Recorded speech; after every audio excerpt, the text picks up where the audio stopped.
Abantu bakatonda Mukama yebazibwe yatukuumye okubanga tuli balamu olunaku olwaleero olw'ekisa kye. Tugenda kubanga tutandika pulogulaamu yaffe olunaku olwaleero, yadde akadde katambuddemuuko, tujja kutandikira wano tuli. Nebaza Mukama atukuumye lwa kisa kye. Tuli balamu lwa kisa kya Katonda era tuli balamu lwa kusiima kwa Katonda.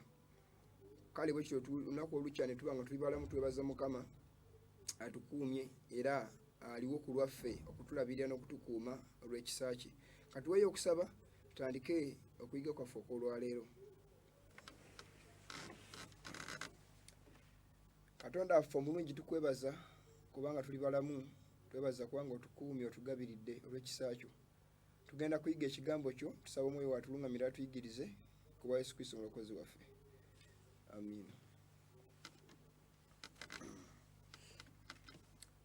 Mpozi tugenda kuba tutandika pulogulaamu yaffe olwaleero nga enteekateeka bweri. Mukama abaweere wamu omukisa olwa sabbiiti entukuvu eno olunaku lwe mujjukidde okubanga mukuuma buli kinoomu alukuumye mu bwesigwa n'amazima. Manyi mu bintu byonna byonna Mukama bye yatulekera, mu bintu byonna ebijjaguzibwa wansi w'enjuba oba ashwenezidde oba buli kiki oba ki, tulina ekintu kiri kimu ekiriko bwino, ye sabbiiti ya Katonda omulamu n'okusembera ku mmeeza ya Mukama waffe. Ebyo ebintu bibiri mu nnaku ezicelebratingibwa bye birina bwino, ebirala byonna byonna byajja lwa nfumo z'ekereziya nga bwe mbagamba entakera. Kale bwe kityo buli muntu akuuma sabbiiti ya Katonda n'agijjukira ng'ekigambo ekindi tijjukiranga, omuntu oyo Mukama amuwa omukisa kubanga ategeera kyakola ekigambo kya Katonda. So ebintu bingi nnyo bye tuyinza okuba nga tusanyukira naye Mukama alina kyayagala. Bayibuli kyevudde mu kitabo kya muganda waffe Pawulo nga ndowooza tusome mu Yokaana Yesu Kristo ng'ayogera ebigambo bino. Mu Yokaana 12:25 ng'agamba nti Yokaana 17:3 n'agamba nti and this is life eternal, bwe bulamu obutaggwaawo, that they might know thee the only true God, basobole okukumanya gwe Katonda omu w'amazima, and Jesus Christ whom thou hast sent, ne Yesu Kristo gw'otumye oba gwe watuma. Obulamu obutaggwaawo okutegeera Katonda omu w'amazima ne byayagala byonna, that is life eternal. Ekyo kikasa otegeera Katonda kyayagala ne kyasanyukira, ntegeera ne Kristo we gwe yatuma, byonna oba omaze okubitegeera oba bimaze okubimala. So bwe kityo baganda nga balaba pulogulaamu eno, obulamu butaggwaawo kwe kutegeera Katonda omu ew'amazima omu, si bakatonda abalala, ne byayagala n'amazima ge by'atayagala. Kyebala nti njize nnyo nga tuyiga wano naye nga ndi against nnyo n'ebintu byonna byonna ebitalina bwino mu Bayibuli abantu bye bakwata. Tuyinza okubitunuulira okubitulesinga nga their origin is from paganism, they have no origin in Christianity. So mbasaba nnyo ngayo mulina love ku bintu ebirala byonna byonna ebitalina bwino mu Bayibuli, sabbiiti ya Mukama mugirowoozeeko. It is a day which was sanctified and blessed. So okugikuuma sabbiiti ya Mukama, then we receive his blessing. So tugenda kuba tutandika ku pulogulaamu yaffe, katugende ku lutimbe tutandike pulogulaamu yaffe nga bulijjo. Olwakadde ndinawo katutwala speed, katugende ku lutimbe tutandike okuyiga kwaffe. Bwe tuba tugeze ku lutimbe, mpozi tulaba nga Bayibuli etugamba we twakoma omulundi oguwedde, nja kubazaako katono nnyo emabega. Bayibuli egamba nti the Lord agamba nti thy word is a lamp unto my feet, nti ekigambo kyo tabazira ebigere byange, and a light unto my path, era gwe musana eri ekkubo lyange. Ekigambo kya Katonda ye tabaaza era ebigere byaffe. Wekitakumulisiza totambula awo toyitawo. Mukama yagikontrolinga tabaaza eyo. Bwe banga eyaka ekulaga ekkubo ettuufu mwolina okutambulira. Buli kyokola kyonna kyonna nga tekiriko bw'atyo bw'ayogera Mukama kisuule. Kumala biseera tekirina kigenda kukuyamba mulamu butaggwaawo.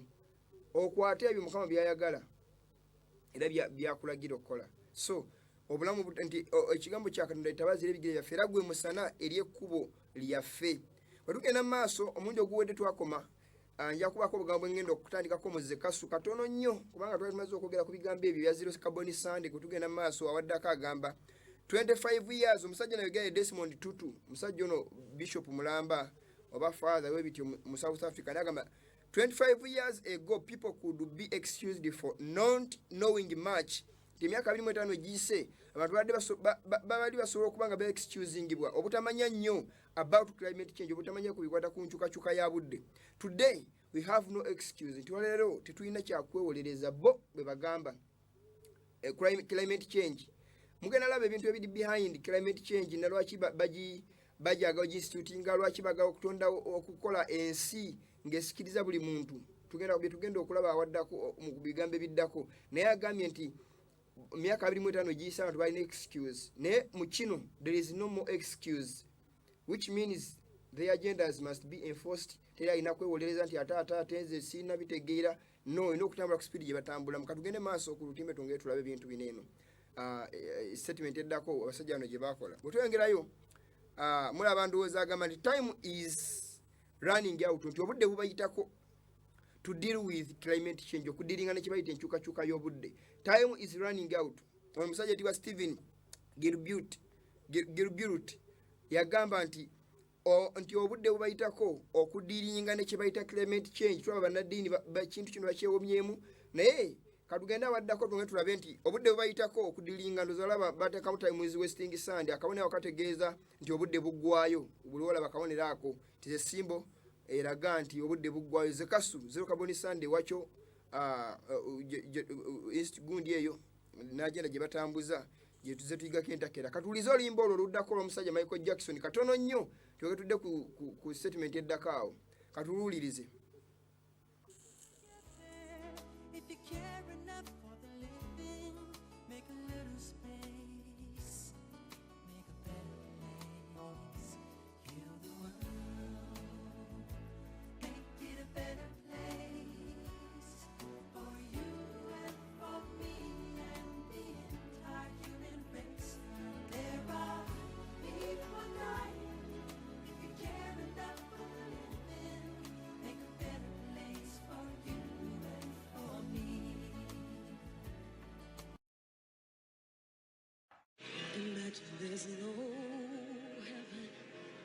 Statement eyo evuddeko agambye to heal the world, make it a better place for you and for me.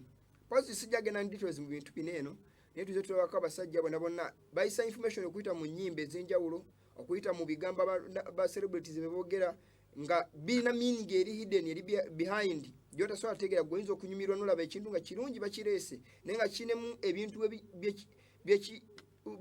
byekiprojectinga ebirina okutegeerekeka ebiri hidden behind.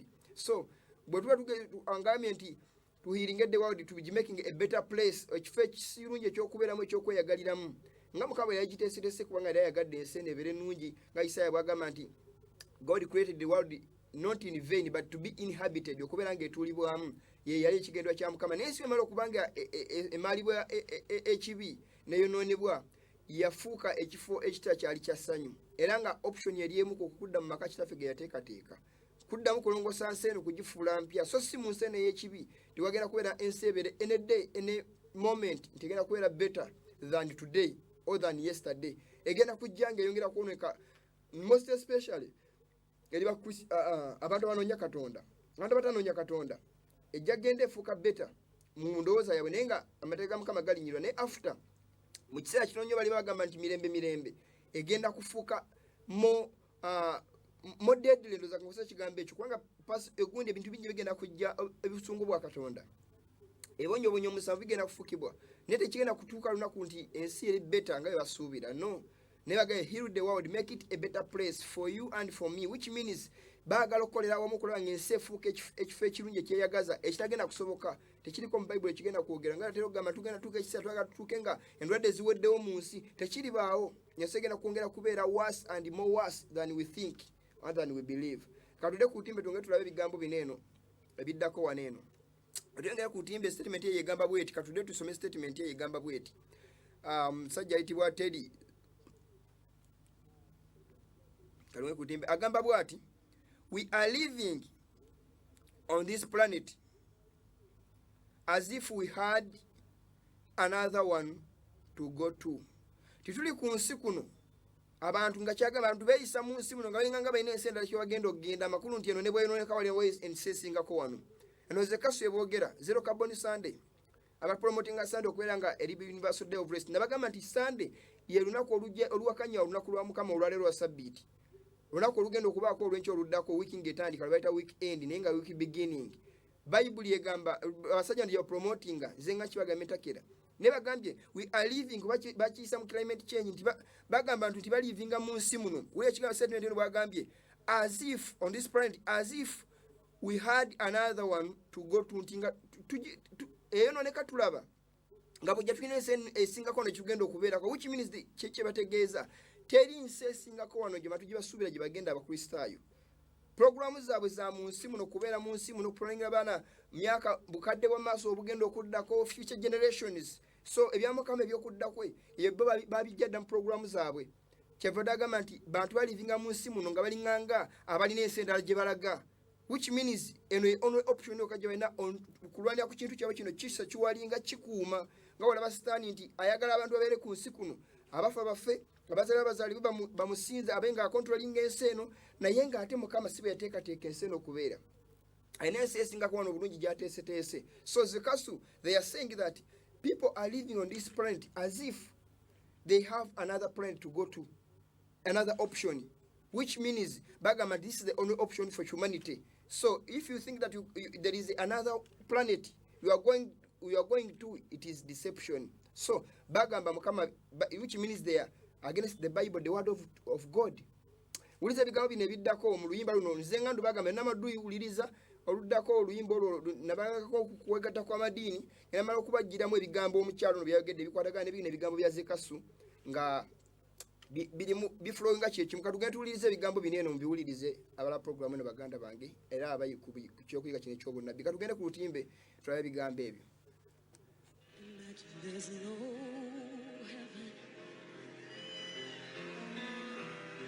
It's easy if you try. No hell below us, above the sunny sky. I hope someday you'll join us, and the world will be as one. Tukomyeko katono nnyo tujja statement esoosa omukyalo nga maze okwogera agambye imagine there is no heaven tuzatugenda kulira ku timbe tulabe ekintu kimu ku kimu ekyo tulabe gundi esoose katudde ku timbe tutandikire wakomyawo agamba imagine there is no heaven bwe tutya ku lutimbe ti kuba akafaananyi nga teriyo ggulu ebigambo ebimu byose kasito byabadde baliflectinga bya reflectinga before bino 2018 wano tuli mu 2020 ebigambo bye bimu omukyala byayimba ne bano biboogedde teri nsi endala gye tugenda ate ne kino ne kolo ya papa gye yakolinga after ng'omukyalo no bigambo byayogera tujjukira nga papa reflectinga mu 2016 nga omwaka guyingira January nga Adama bi reflecting ebigambo bye bimu okwegatta kwa madini okubeera ekintu ekimu begatte okulwanirira ensi eno okulanga bagikuuma mukama ebyokujja kwe abyesonyiwe nga baali baagala okutta abayudaaya nga balina ekigendererwa nga tebaagala Katonda akomewo ku nsi kubanga bali balowooza nti ayagala kunona abayudaaya bokka n'ebirala bingi nnyo hatred gye babattira abayudaaya abazikkiriza ne babasanja nga bakozesa omusajja ayitibwa Hitler okuba mu Europe abayudaaya obukadde butaanu ekereziya ne batirimbula ng'ekozesa omusajja ayitibwa Hitler okuba nga abasaanyaawo naye nga kye baagala ekigendererwa Katonda aleme ebyokudda kwa mukama abisazeemu ng'alowooza nti bagamba nti abayudaaya ebakomewo Kristo okubajja mu nsi muno singa babatanya babajjawo ebyokujja kwe nga babisindikiriza so ye ekigenda kye bali balina kimu ku ebyo byonna byonna bali bakola katudde ku timbe tulabe mu bigambo by'omukyalo ono kimu ku kimu tubigeraageranye n'ebya Zekasu be boogedde agambye imagine there is no heaven imagine there is no heaven olaba katweyongereyo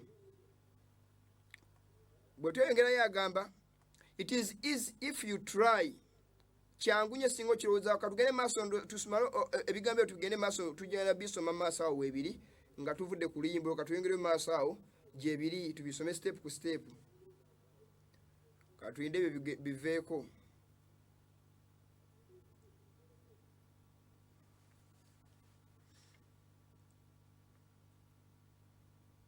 pozi nga tulinde ebigambo ebyo tetwerabira tuli kwasaganya ebigambo byeri ndowooza mulaba abantu banyumirwa music eyo naye tebamanyi what is behind that music butwa bwereere naddala erya buli against Christian faith nzikiriza ekikristo kubanga message bapromotinga judgment free stage nga muyinza okulaba mulaba ndowooza imagine there is no heaven awaddako n'agamba nti kubanga kafaananyi teri ggulu awaddako n'agamba it is easy if you try kyangu nnyo singa okirowoozaako okigezaako okukimagininga ne bagamba nti katuyongere yagenda maaso n'agamba above us is only sky bw'otuna mu bwengula bikoma ku ggulu teri muntu ali teri katonda taliiyo above is only sky tosuubira kira kiriyo no si yenene amawulire gano gigafulumira ne bagamba I hope someday you join them basuya singa bajoiningako olunaku lumu nobeegattako asembyo n'agamba and the world will be as one ensi egenda kubeera ekintu kyekimu singa mubeegattako ne bayibuli egamba etya mu kyamateeka katugenda awaddako ekyamateeka essuula 8:11 bayibuli n'egamba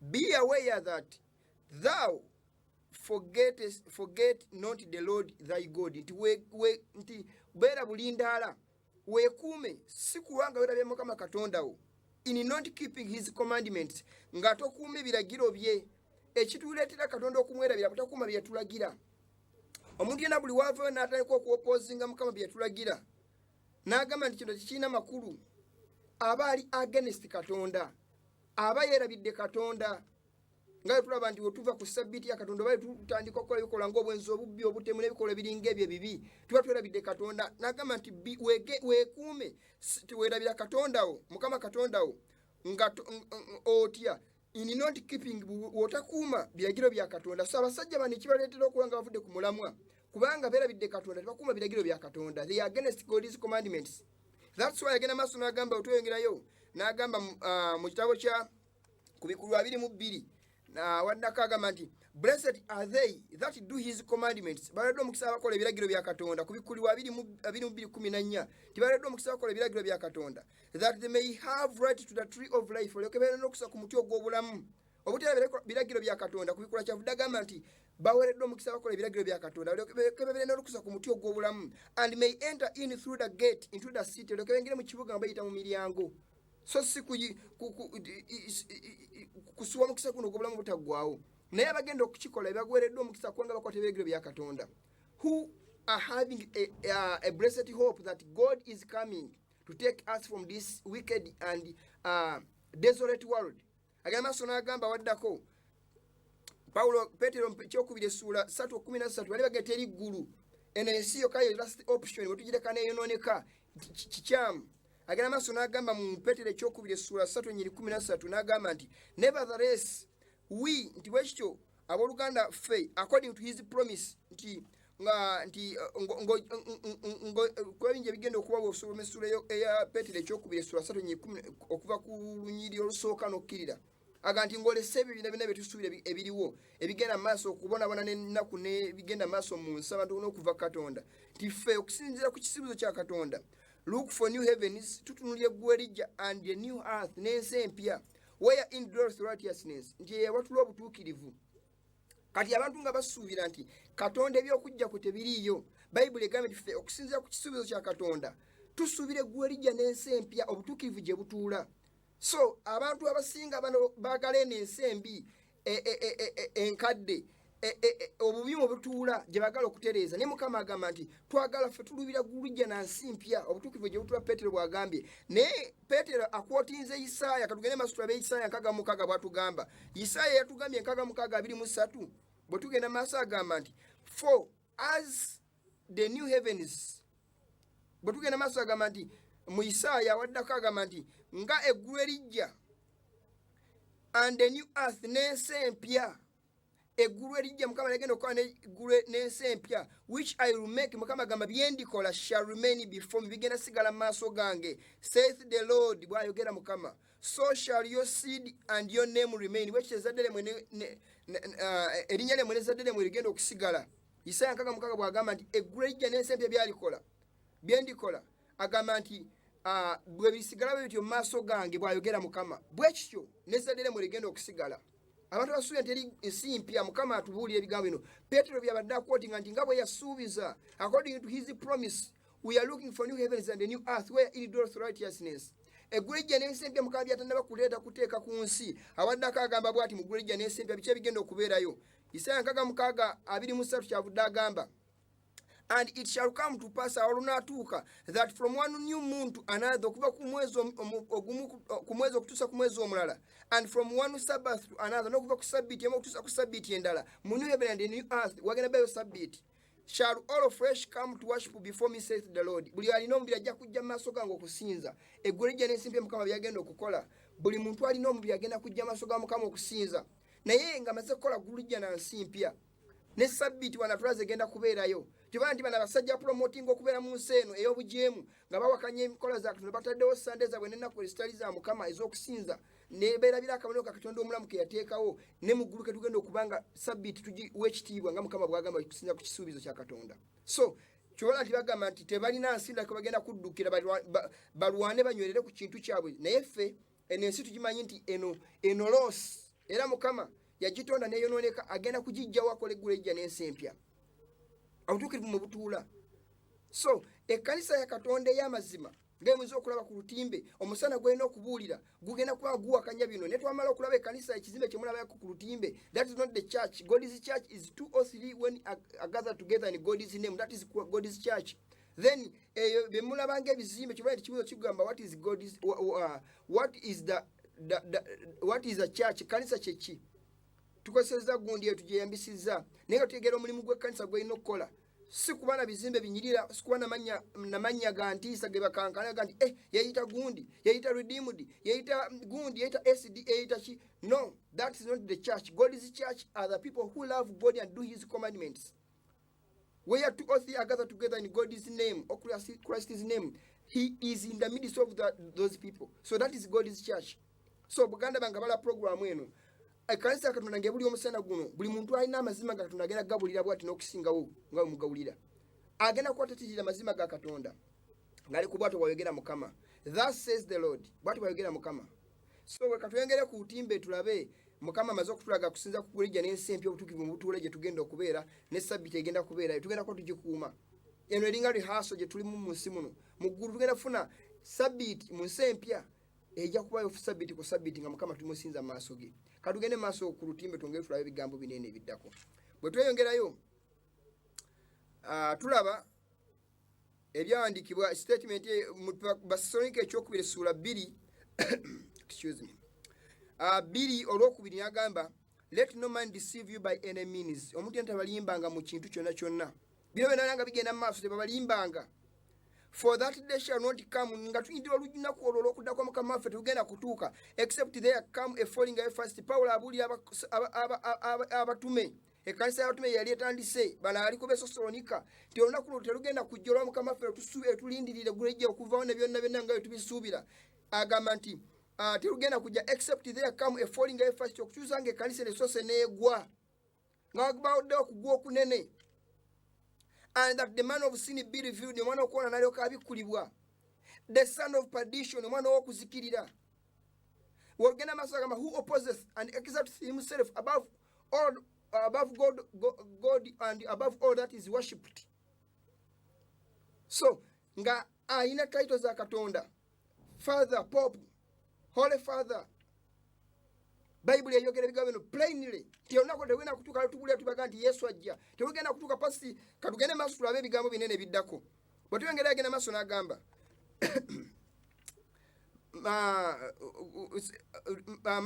Manuscript Readers volume 14 page 287 atulako n'agamba, there will be a fierce struggle before the man of sin shall be disclosed to this world. Bagenda kubawo olutalo olw'amaanyi kaweefube nga omwana okuwona tanaba kubanga abikkulirwa eri ensi. Disclose kitegeeza okubanga ekintu kibaddewo ekiri naye tekirina kuwandiikibwa abantu kukimanya abasinga ng'abantu abamu tebali aweeya ku kyo naye olwo kibadde kitambula. So to be revealed agamba who he is and what has been his work. Ndi oyo kyali ate nga yegubadde omulimu gwe ebbanga lyonna okola nga twanika enkola zirene ez'ekikafiira zigenda maaso. Gwe kubadde omulimu gwe ate nga gwe mulimu gwe gwennyini birina okuwandiikibwa Bayibuli omwoyo obunabbi bwagamba.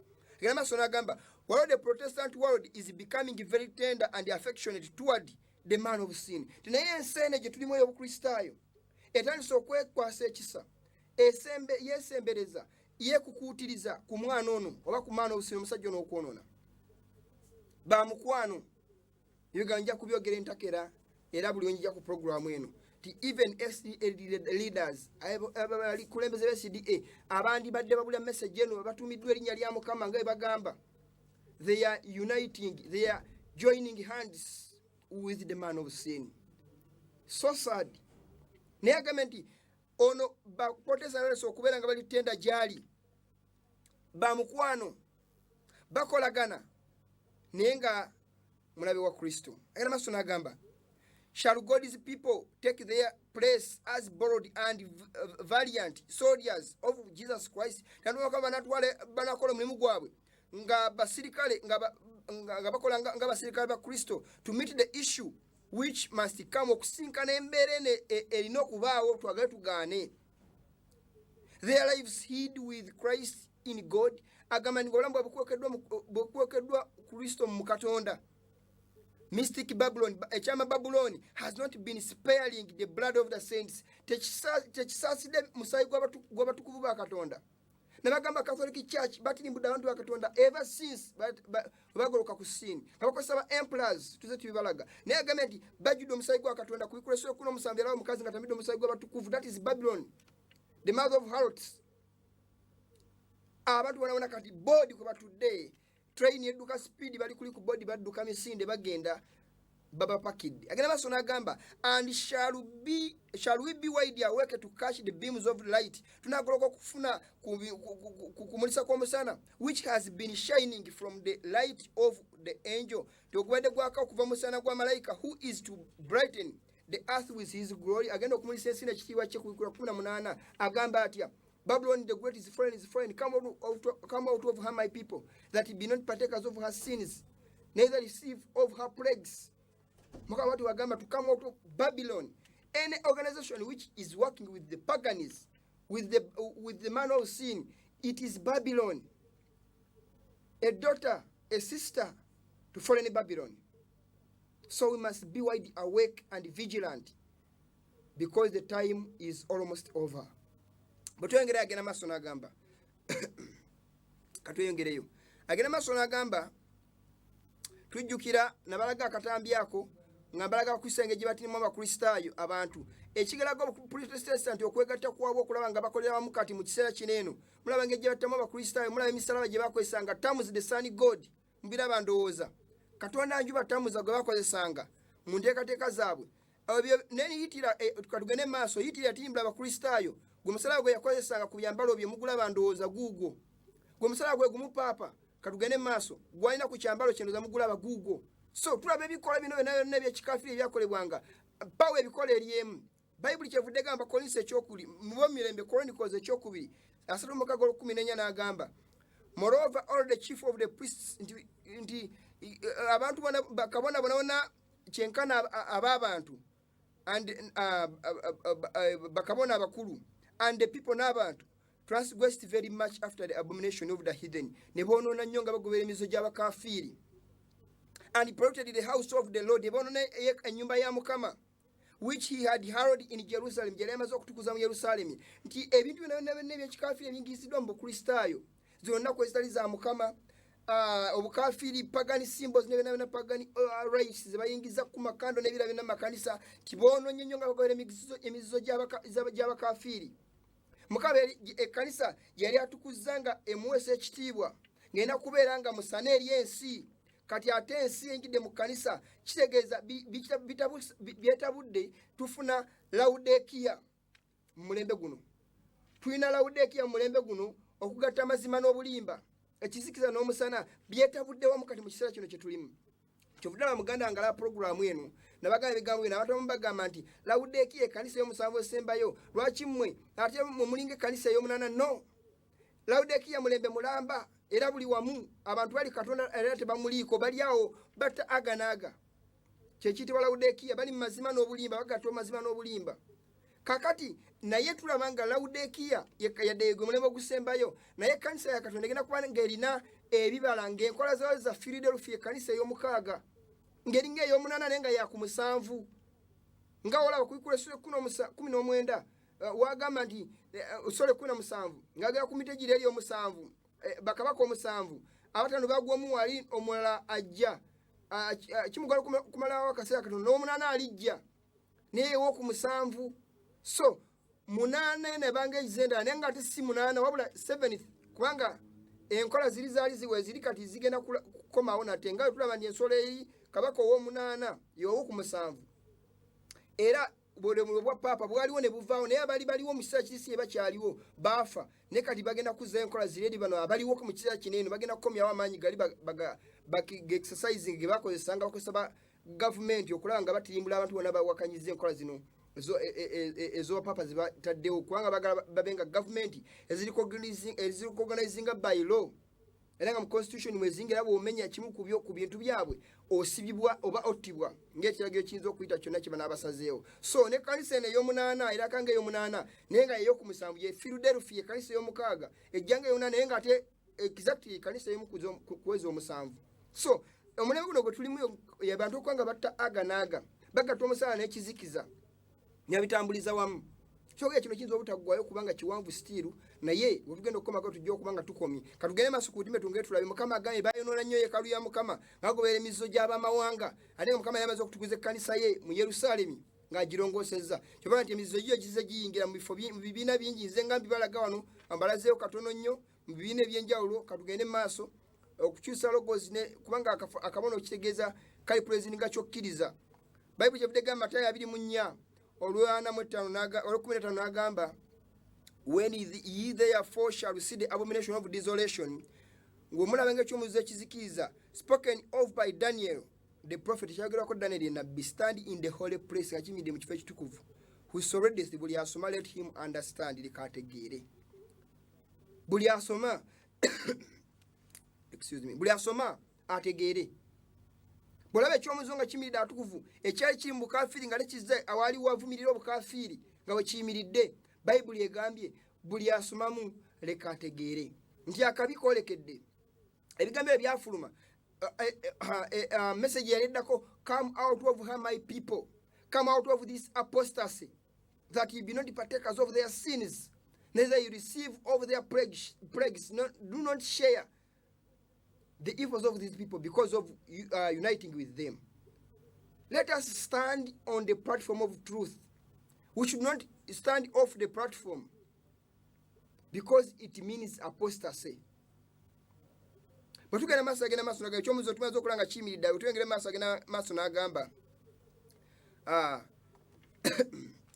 mu Bible Commentary volume 4 page 10:145 akatunda kalaini ak'omukaaga n'agamba when the Roman ensign was set up in the holy place nti akabono ka Rome enkafiiri kayimira mu kifo ekitukuvu in that temple mu yeekaalu they looked upon it as an abomination ne bakatunira ng'ekyomuzizo bwe mulanga ekyomuzizo nga kimidde abatukuvu asoma ategeere eri yali bendera ya Rome enkafiiri ey'ekikafiiri eyeriko akabonero k'empungu from pagani Rome eyafuga kuva ku bwakabaka wa Buyonaani paka ne bisaya batume nga eriwo yefuga tire bali bajja okulumba Yerusaalemi bakozesa bendera eyo ne bagisimba mu ttaka ettukuvu amakulu ndi Katonda yali amaze okubawaayo nga balese era bendera bagisimba abantu kiba kitegeeza nti wano wawambiddwa waffe n'abantu bwe baba bali mu magye balwana n'amagye nga galwana basimba bendera ku ttaka ne balaga nti wano tuwambyewo so kyakiraga nti ettaka limaze okuwambibwa Yerusaalemi limaze okuba nga lizza emikono gya Roma yadde baddayo ne bawithdrawinga mu Eddi 7 bagisimbe ne bagenda ne mu Eddi 7 bokka kasandi baali bamaze okutwala ekifo ekyo nga Mukama amaze okubavaako badda mu Eddi 7 ne bakuba Yerusaalemi ne bagikusuula ku ttaka ne bakizikiza abantu bangi ne bafa tekuliko n'omu yasimatuka buli ataafuluma ng'ekyomuzizo kimaze okuyingira space Mukama gye yabawamu eyo buli omu yafa tekuliko yawona so omulembe guno gwe tulimu tuli ku Roma ensomi eri yali nkafiiri Roma ensomi tulaba ng'erina simbo yayo it is the cross awo tujja mu ttaka ettukuvu what is next kyekiddako waliwo immediate gund withdraw separation from pagan from a doomed city and escape for life. Today there is a doomed organization which is controlled by General Conference because abominations have been entertained within their circle.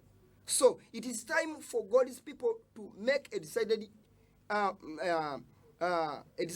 move to escape the destruction, because the abomination of desolation is now in the holy ground. Lwaki mweriri kubanga ekifo kino kyagaana Katonda amazima ge gaganyiddwa gali crucified mu bikolwa byonna ebikolebwa abasumba n'ebifukufo byonna n'entambula gye batambuzaamu omulimu gwa Katonda. Message y'okudda obujja mu byobulamu egaaniddwa, bingi nnyo ebigaaniddwa ebisambiddwa kubanga bagamba nti ebyo zaali cancels. Bingi nnyo ebize bikkirizibwe biyingidde kubanga baagala okusanyusa ensi okugisika okugiyingiza naye nga Mukama abikyawa. So kyova ndi Mukama atuuse n'agamba no, ennyumba emulekeddwa kifulukwa kubanga ne cancel zonna bannabbi ababulizi b'enjiri bonna bazibabuulira nga bapulidinga n'abantu abajeemu zigaaniddwa tumwongera kukola kujeema. Naye kali bala tulaba joining hands with paganism. Ekivuddemu kyekirwa bibala betulaba nga obukafiri buyingidde mu kifo ekitukuvu. Tulaba Catholicism and SDA, they are now working together. Buli omu nga glorifying nga balina ekyenyi ky'omwezi nga ne bagamba ko sabbiiti ewedde. Enkuba y'oluvannyuma tegenda kufukibwa Bayibuli nga bw'egamba. Tebadde enkuba ya luvannyuma. Olw'ensonga obukafiri bwe busanyusibwa bukkiriziddwa okuba nga buyingira. Mukama asaasira abantu be bazuuke balabe ebigambo bino. Tulaba ng'ensi ekola omulimu gwayo eyeegasamu n'abantu abandi bagulumisa Katonda batwala mu maaso enkola z'obukafiri. Ne buli woyogerako nga bagamba nti no, this is God's church. Nga bwe baagamba mu Yerusaalemi naye nga embeera yatabuse dda. Balaga Yesu ekifo ekitukuvu Yerusaalemi nga kinyirira. Naga nti ekibuga kya Katonda. Ne mwana watu manye kyali kigenda okuddirira. Yesu Kristo yalaba ebirungi bye yali alabako mu kiseera ekyo n'okulamasa kwa Yerusaalemi n'amayinja gali gakayakana aga yeekaalu n'atunulira Yerusaalemi ng'ekubibwa n'abaga nti kwenda tutegera jinja kuline waalyo gonagenda kukubibwa gasuulibwa ku ttaka. Byute gye baali balaba nga Yesu Kristo alaba destruction yokayoka yejja n'aviewinga n'alaba ebigenda okubaawo okufa n'okukaaba byalaba nga bisemberedde ku kibuga Yerusaalemi. Ki ekyaddako? Edisanvu byajja byatuukirira. Isirayiri yali yeewaana ne byonna byonna bye yeewaana nti be bantu ba Katonda kye byaddako baafa. Katonda si wa kuzanya, si wa kusaaga. Ekyokuyiga kino kitemyeko naye mbadde tekigenda kuggwayo kubanga kiwanvu, naye mbere tufaanako bwe tugenda kuba nga tusoma ebigambo bino ebiddako nga bwe tweteekateekera okuba nga tumaliriza. Katugende ku lutimbe twongere tusome ebigambo bino baganda bangala programu eno. Twongere tulabe ebigambo bino katudde ku lutimbe. Bwe tweyongerayo ku lunaku olw'okusala omusango Mukama agamba ebigambo bino mu kitabo ekiyitibwa Maranatha peegi 340 atunako agamba bw'ati.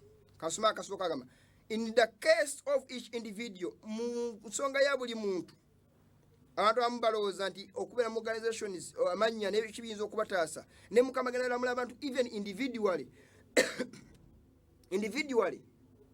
agamba nti there is a process going forward in which is far more wonderful than that which transfers the futures of the polished plate of an artist. Omulimu ogenda maaso muggulu mu kiseera kino eno gusinga n'omuntu akuba ekifaananyi oba kamera bwekuba ekifaananyi accurate y'omuntu wafaanana gusinga ne kwekyo. The art of the photographer merely imprints the likeness on perishable substance. Nti omuntu waba akuba ebifaananyi akuba ku bino ebintu akuba bya kungulu ate ateeka ku bintu ebyonooneka ebiggwawo. But in the life record, mu record ey'omuggulu, the character is faithfully delineated. Nti empisa z'omuntu Mukama aziraga nga bwe ziri. And this record era ebyafaayo bino eby'omuntu oba obulamu bwaffe nga bwe tubutambuza mu nsi, however dark yadde bwakisikiza butya, can never be effaced except by the blood of the atoning sacrifice. Tebusobola kubanga bujjibwa okujjako olw'omusaayi gwa Yesu Kristo gwayigwiza okutaasa. Angels of God are taking a daguerreotype of the character just as accurately as the artist takes the likeness of the human futures, and it is from this that we are to be judged.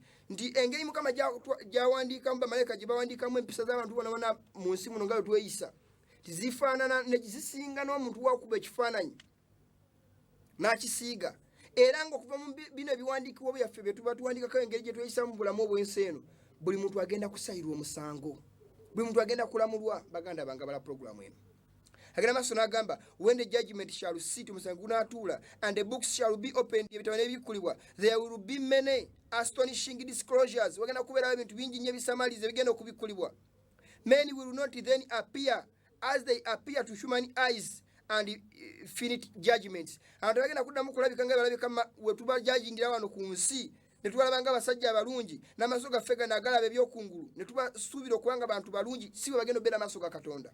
Secret sins will then be laid open ebikwekeddwa bigenda kuba nga bibikkulibwa to the view of all buli muntu abitegeere. Motives and intentions ebibulubirirwa n'ebigendererwa which have been hidden in the darker chambers of the heart will be revealed. Ebikwekeddwa mu bisenge ebyekizikiza mu mutima bigenda kuba nga bibikkulibwa olunaku lw'enkomerero nga tumaze okuva mu bibiina bino nti Mukama amaze okunyigira ebintu ebibiina bino ebyononese.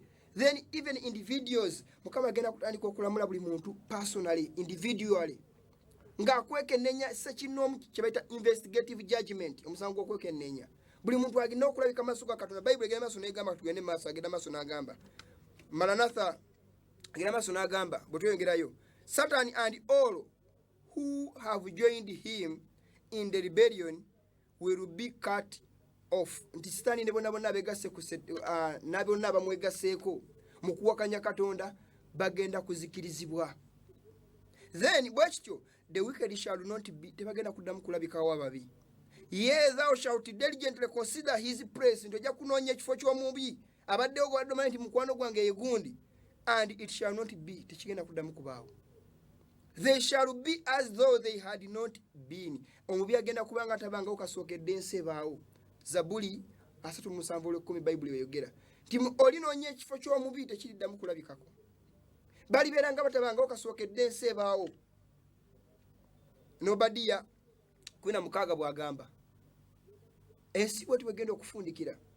Bwe tuyongerayo nga naatera okumaliriza agenda maaso n'agamba we must all bakolesa ekyokubiri 5:10 we must all appear before the judgment seat of Christ. Fena tujja kulabisa Kristo walisalira omusango that everyone may receive the things done in his body.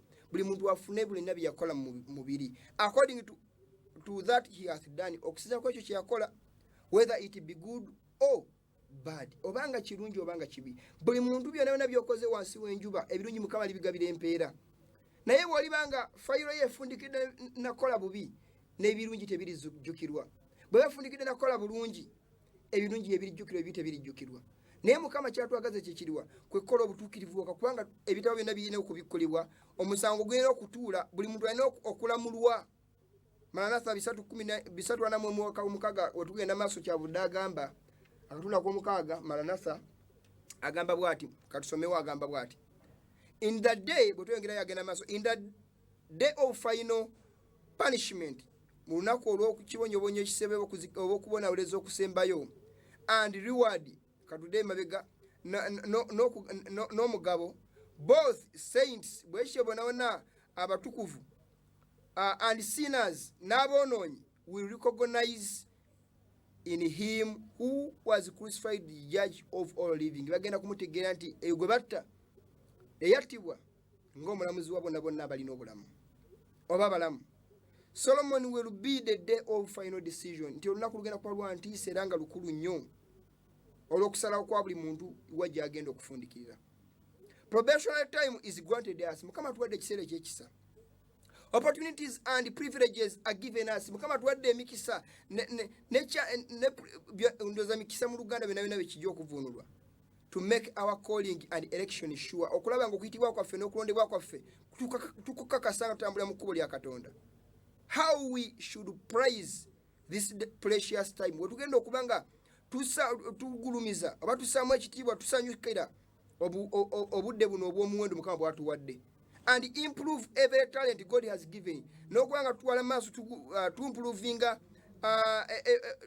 talanta zino Mukama z'atuwadde oba omukisa guno Mukama gw'atuwadde okwetereeza that we may be faithful stewards over ourselves. Tusobole okubeera abawanika abeesigwa eri obulamu bwaffe. nga tukola ebintu Mukama nga bw'atusuubira, nga tutambuza bulungi enkola ya Katonda nga bwe yakiteekateeka omuntu okuba nga agitambuza mu nsi muno.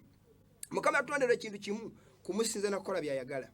Yadde ensi eyononeka olw'ekibi, naye Mukama sitiru kyatwagalamu ekyo, kukola nga bw'ayagala. Obutakukola nga Setaani bw'atuma abantu okukola. Ebintu byonna Setaani by'ataddeho okukola nga wakanya Katonda, okubikyawa n'okubireka. Tuleme kwekwasa kintu kyonna nti ate munnange tuli mu nsi ya kibi, tukime kukitunuulira. Tutunulire kutuukiriza Bukristaayo bwaffe ng'Abakristaayo. Bwe tuba tufundikira ekyokuyiga kino eno, kubanga kadde kaweddeyo, agamba byonna nga bifundikira, agamba above the throne, buli muntu kyekigenda okubeerawo waggulu ku ntebe ya Katonda, is revealed the cross. Mukama agenda kulaga omusalaba nga byonna emyaka 10 gimaze okuggwako, amaze okuzuukiza ababi bagenda kuzikirizibwa.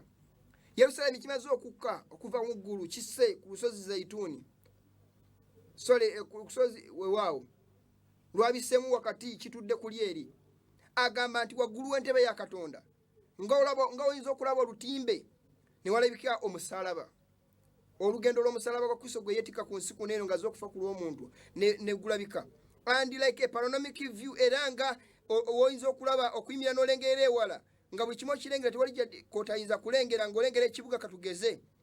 Appear the scene of Adam's temptation, ekyo kya Adamu ne kirabika, and the fall, n'okugwa kwe yagwa, and the successive steps in the great plan of redemption. Ne Mukama kaweefube gwakuza okulaba ng'anunula omuntu okumujja mu kibi okulaba nga adda gy'ali. The Savior's early birth, okuzaala kwa Yesu Kristo okunyoomebwa. His early life and simplicity and obedience, okubeera nga yeeyisa mu ngeri ennungi n'obuwulize ng'akyali mwana muto. His baptism in Jordan, okubatizibwa ku mu Yorodani. The first and temptation in the wilderness, okusiiba n'okukemebwa mu ddungu byayitamu. His public ministry, omulimu gwe yakola ng'abulira enjiri. Unfolding to men heaven's most precious blessings. Tinga agamba nti